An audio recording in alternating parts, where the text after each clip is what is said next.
Thinking about FARA training? Watch this video first. When I signed up for FARA training, I thought I was saying yes to a real opportunity to develop a work from home career path. The world was in the middle of the COVID pandemic. My employer was mandating the vaccine, which I was not interested in taking, and I was actively looking for another way to make money from home. FARA training was sold to me as that solution. I met with Joan. She was very, very persuasive. And I was told that after the first 6 months of training, I'd become an ARC advocate. I'd get my own ARC members, and I could have up to 120 members, and I could earn around $50,000 to $60,000 a year, which, would almost replace my nursing income. That wasn't just sold to me.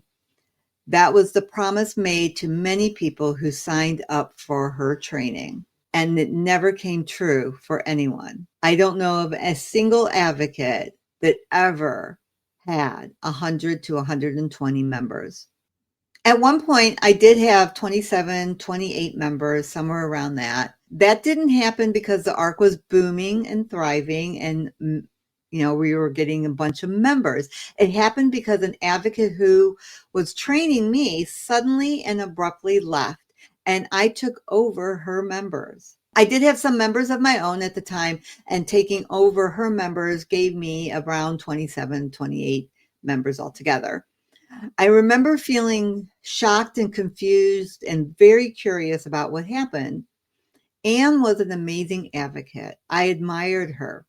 So when I, along with other advocates and all her members, got a message from her saying she was being forced out of the ARC, it was very upsetting.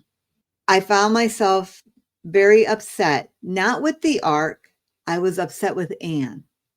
I honestly thought she was trying to poison those of us who still loved the community.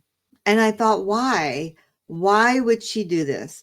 Why would somebody who was maybe feeling not in a good place and upset with Joan want to hurt the rest of us here getting so much out of everything? That's how I felt. That's how I felt.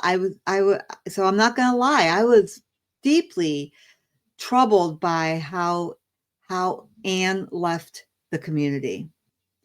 The message that came from Joan and the directors was that Anne was back in the food and not thinking clearly. The kind of thing you'd say about somebody who'd relapsed on drugs or alcohol. I felt sad for Anne, and I believed the narrative that Joan was selling for a long time.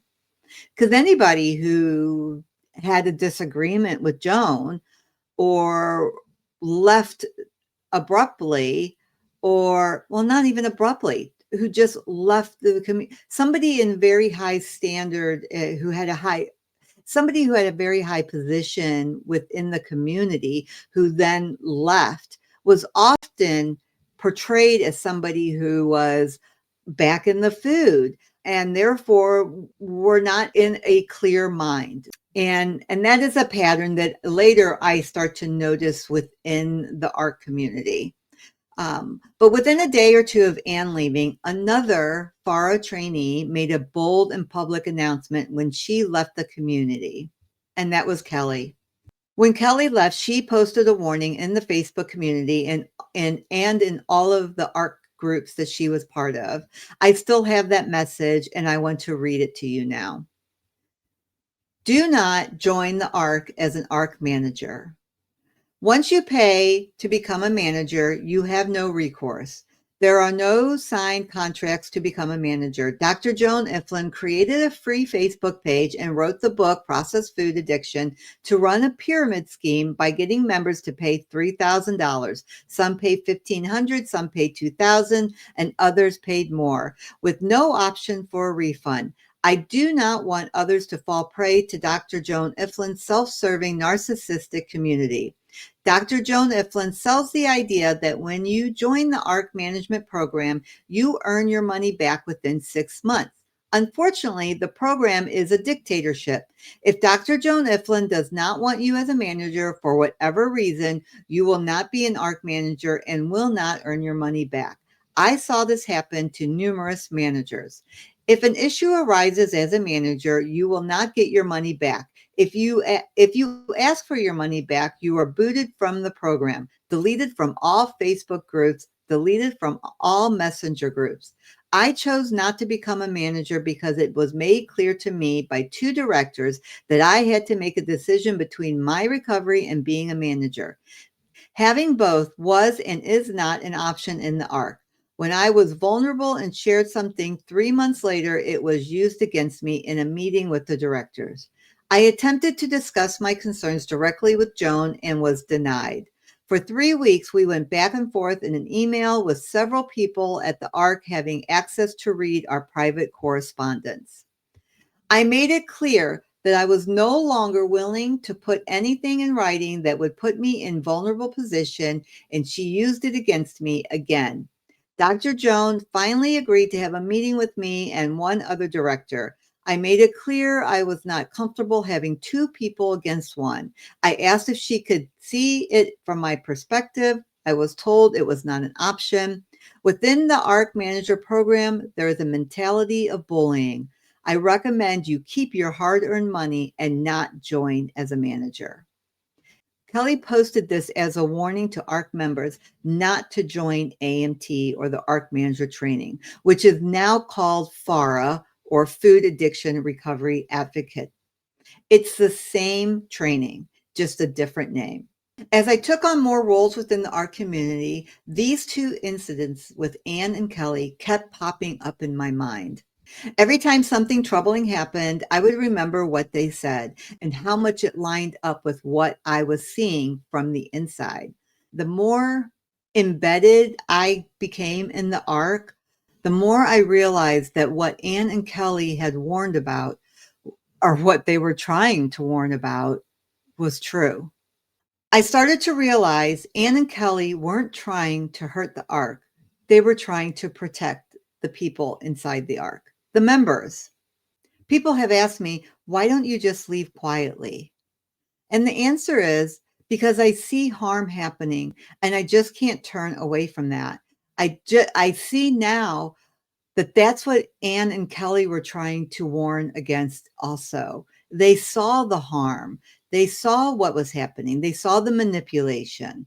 They saw the deceit. And they were trying to warn people within the community before they too would lose thousands of dollars.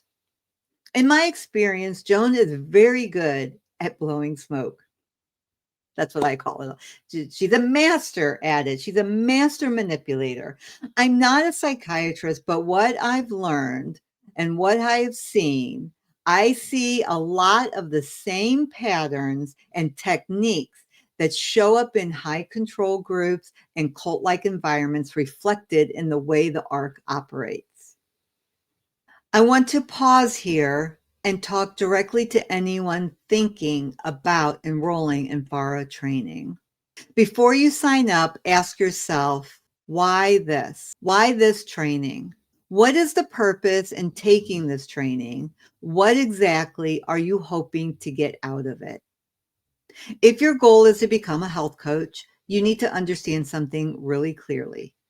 FARA training will not qualify you to sit for National Board Certified Health and Wellness Coach exam.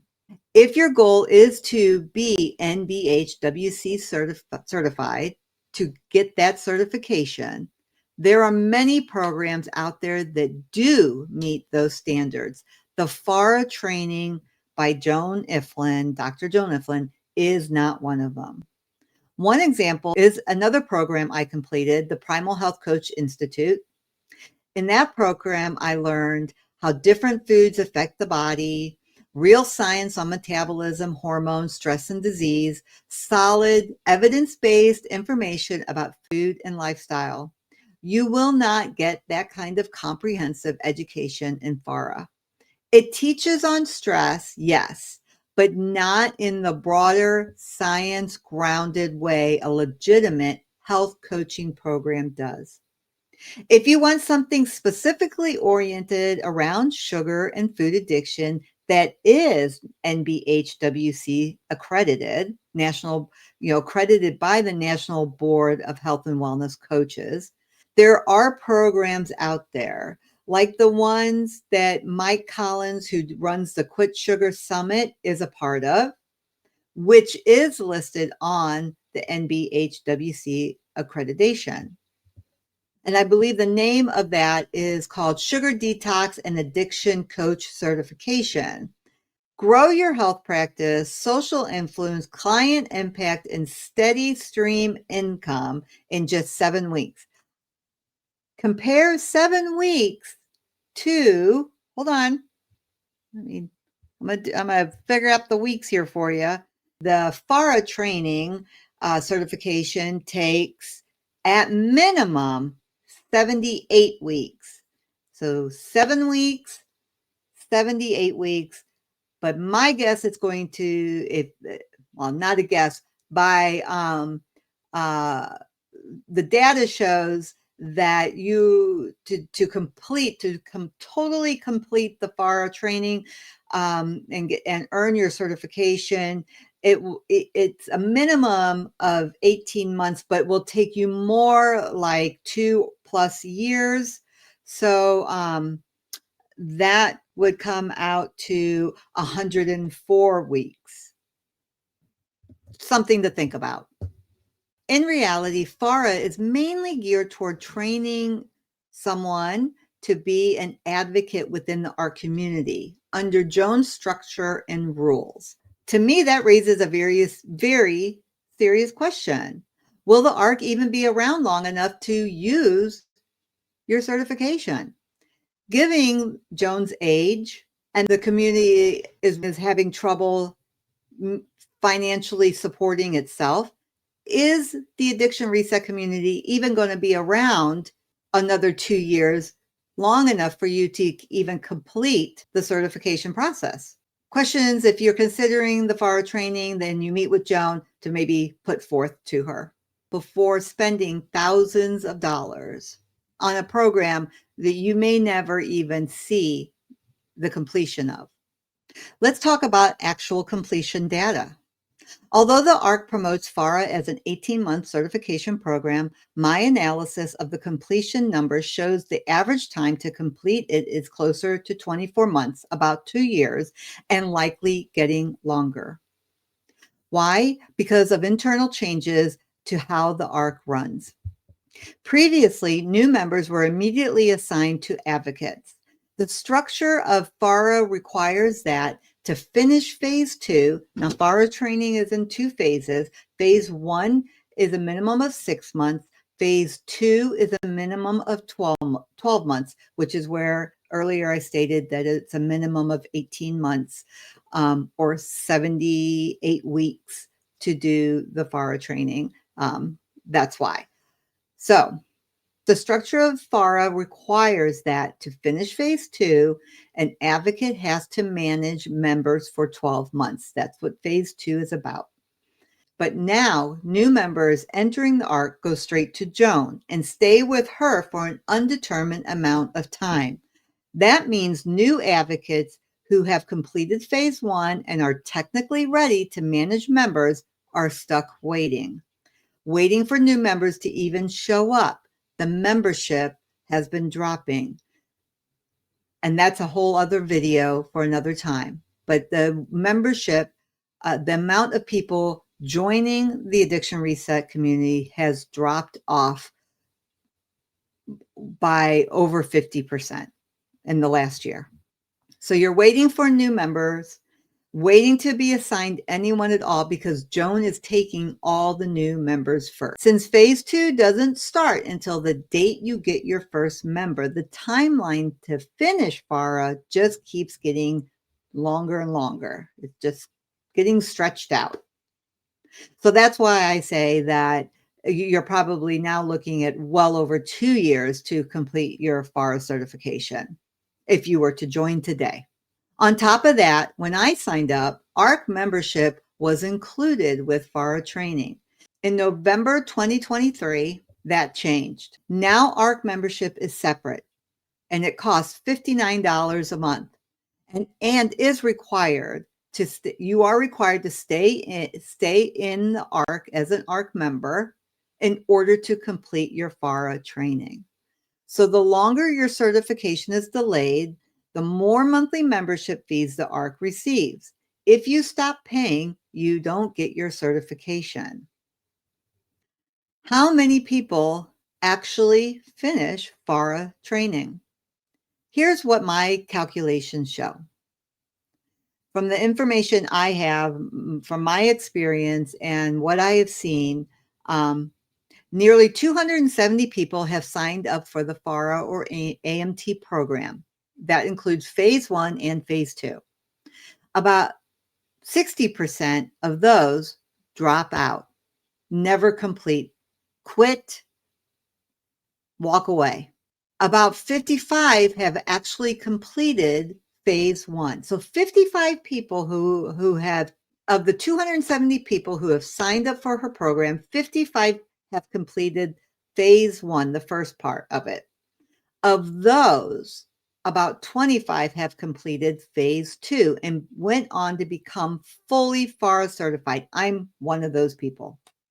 Of those 25, 9 of us have left the Addiction Reset community, have left Joan's community. So if you look at the funnel from people interested enough to pay the thousands of dollars down to those that are still here and fully certified, the numbers are not impressive. Something I wish I had looked into or asked or questioned or about prior to giving my thousands of dollars for the program. For a paid training program, that number is very low. Some might even say shockingly low. For comparison, coaching programs with similar price tags typically have a 70 to 90% completion rate. FARA's completion rate is around 10%. That's a real problem. That's a problem with that's an evidence of problem with the program. Another thing that really stands out to me, of the many people who have left ARC and FARA, I have yet to see anyone actively promoting it. And Joan doesn't promote them either. Even people who left on, let's say, good standing, Joan does not promote them. All of the other programs I've earned certifications from proudly list me and all their graduates in a directory on their website. It's normal to showcase your graduates, promote their services, and celebrate their successes. It reflects well on the organization and their program when their students thrive. Joan does not do this for FARA or AMT alumni. In the ARC, the opposite happens. Once someone leaves the ARC, they essentially disappear from the narrative, rarely ever mentioned. And if they are, it's even rarer they're mentioned in good light. Their success isn't acknowledged. They aren't listed as trained or certified, and their work is never recommended, regardless of how competent and effective they were when they were in the ARC as an advocate. I fail to see how someone can be so good when they are within the ARC community. And as soon as they're no longer in the ARC community, they are no longer good. The only people Joan directs potential clients towards are the ones who remain under her control in the ARC community. And even that is happening less and less. These are huge red flags to consider before signing up for this training, in my opinion. And I'm not the only one who feels this way. Here are some quotes from other former AMTs and FARAs. I'm keeping their names private, but the statements themselves are accurate. I will refer to them as member A, B, C, and D. Here's what member A, a former trainee, had to say. I was led to believe that this would be a training program and that I'd be working with members and able to earn a part-time income relatively quickly, perhaps 6 months. In fact, I paid a large sum of money for what is essentially an unpaid internship that involves minimal training and requires many months of unpaid work and an excessive number of steps and requirements, mostly for things that I don't believe will actually help members. The end result is that the ARC appears confused, without systems in place, and not at the level of professionalism I'd expect for a $3,000 investment. While I believe most folks involved mean well, the ARC feels to me like an unorganized and overpriced support group. There is no proper training program, and expected AMTs to constantly volunteer hours is unfair and stressful. Also, I don't agree with most of the arbitrary rules. All of this feels controlled, paranoid, cult-like, and odd. From member B, I paid $1,500 for an educational opportunity that would result in a job that you promised was able to pay me $60,000 per month. I do believe she meant year here. I will say that, but I'm quoting her accurately. So 60,000 per month, because maybe Joan did tell her that. I don't know. Was this intentionally false? I do not care, but I do want a refund. From member C, it is now clear to me that the ARC membership base did not have realistic chance of growing sufficiently to provide me with the worthwhile income that you promised in our initial Zoom calls. I feel you made exaggerated and misleading promises of paid employment, and you have not kept up your end of the bargain. From member D, of all that was promised me when I interviewed with Joan, only 10% has come true. So why would I ever talk these precious innocent members into spending thousands of dollars for a job that doesn't even exist? As I go back through the list of AMTs and FARAs, past and present, one thing really jumps out to me. We all believed. We believed in the mission we were sold. We wanted to help. We wanted to stop suffering, our own suffering and other people's suffering. We wanted to make a positive difference. And here's what's important to note. We can still do that. We don't need Joan to make a positive difference. I'm not going to lie. I learned a lot in the ARC. I don't believe my time there was wasted, and it doesn't serve me to think that it was. But the irony is this. The ARC is where I learned to recognize manipulation, not just from Big Food, but from Joan herself. In closing, if you're considering FARA training, I'm not here to tell you what to do. I'm here to share my experience and patterns I've seen so you can make an informed decision before you sign anything or give her your money. Ask yourself, does this training actually lead to a recognized credential, a certification that you can take with you? Are the promises about income realistic and based on actual numbers? Or are they just something created in Joan's head? And is it easy to find people who have earned this certification from Joan? Although I will caution you, if you speak to somebody who has earned the certification and they are still part of the community, they have an agenda to get you into that community and to give Joan your money because they earn a commission when you do that. So you sign up for the FARA training, and the person who has helped bring you in, they earn a commission. They earn 20% of what you give Joan. You deserve honest information before committing thousands of dollars and years of your time. You can help people without tying your future to a high control program.